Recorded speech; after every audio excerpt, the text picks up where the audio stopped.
Coucou, je fais un petit rajout parce que j'ai oublié en fait, de vous dire ça.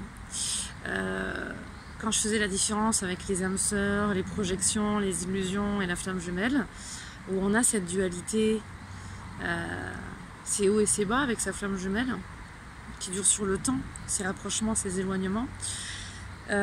C'est vrai que, comme j'ai dit, si on ne vivait pas ces dualités, on ne reconnaîtrait pas c'est l'autre. Et au fond, malgré toutes ces dualités, on sent quelque chose au cœur de nous, cette partie de nous qui vibre, là, qui s'est réveillée, un bouton que moi en tout cas je ne savais pas qui me manquait, hein, et un bouton sur lequel hop, on a appuyé on, sur on, et que je savais pas que j'avais ce bouton sur off, je pensais que j'étais entière. Et donc du coup, malgré toute cette dualité, je vais te parler en mon nom, ce sera peut-être plus simple pour le faire comprendre. Eh bien, je sais, je reconnais l'autre. Je sais que il y a moi, et puis il y a le...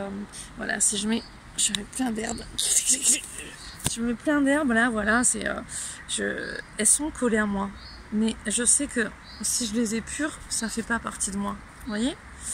Avec les âmes sœurs, ben, ça peut être ça.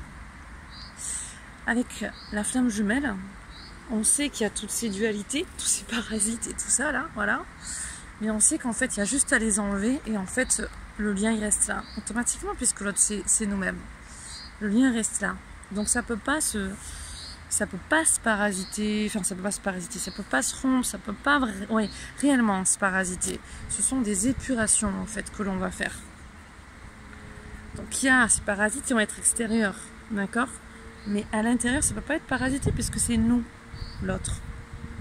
On va simplement se dénuder, gagner en authenticité. Et plus on va aller dissoudre l'ego et transmuter nos ombres et tout cela en lumière, et bien plus le soi il va rayonner et plus ce feu intérieur, et ben ça va révéler la belle étoile que tu es, que je suis, que nous sommes. Et donc là automatiquement ça va rayonner. Je sens un guide là.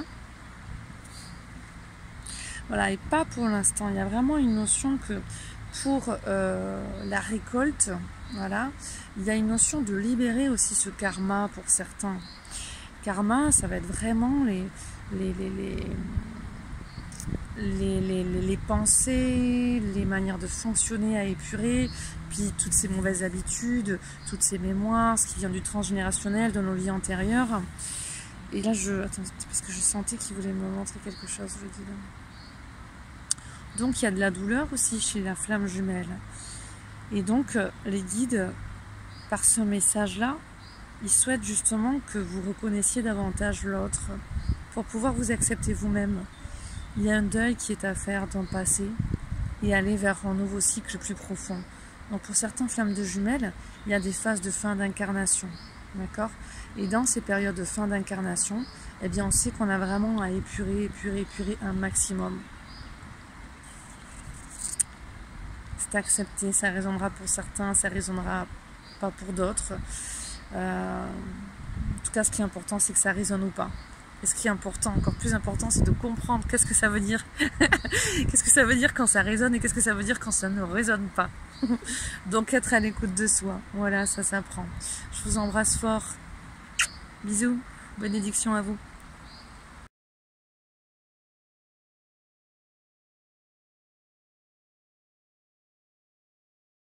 Coucou, dernier petit rajout. Donc je suis dans mon petit paradis.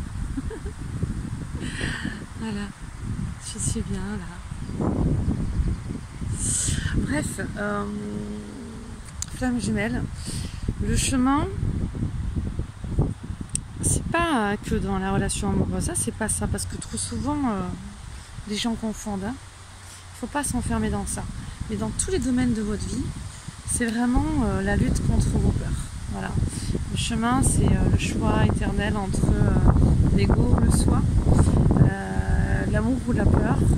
Et donc la flamme jumelle va vraiment nous envoyer face à toutes nos peurs les plus profondes. Voilà. Et intrinsèquement, voilà. Il y a vraiment, on touche à tout ce qui est intrinsèque. Et voilà, c'est vraiment le chemin le travail sur les peurs. Et en fait, d'une manière inconsciente, on peut saboter notre relation avec notre flamme jumelle, d'une manière inconsciente, hein, parce que dans notre inconscient, on va plus facilement aller accueillir la peur, l'entrave, la non-joie, voilà, plutôt que la grande explosion de bonheur, d'abondance, d'amour, qui nous demande en fait de lâcher beaucoup en nous. Lâcher nos peurs, lâcher certains conditionnements. Et donc, c'est sur ça, vraiment, qu'il faut bosser les flammes jumelles. Je vous embrasse.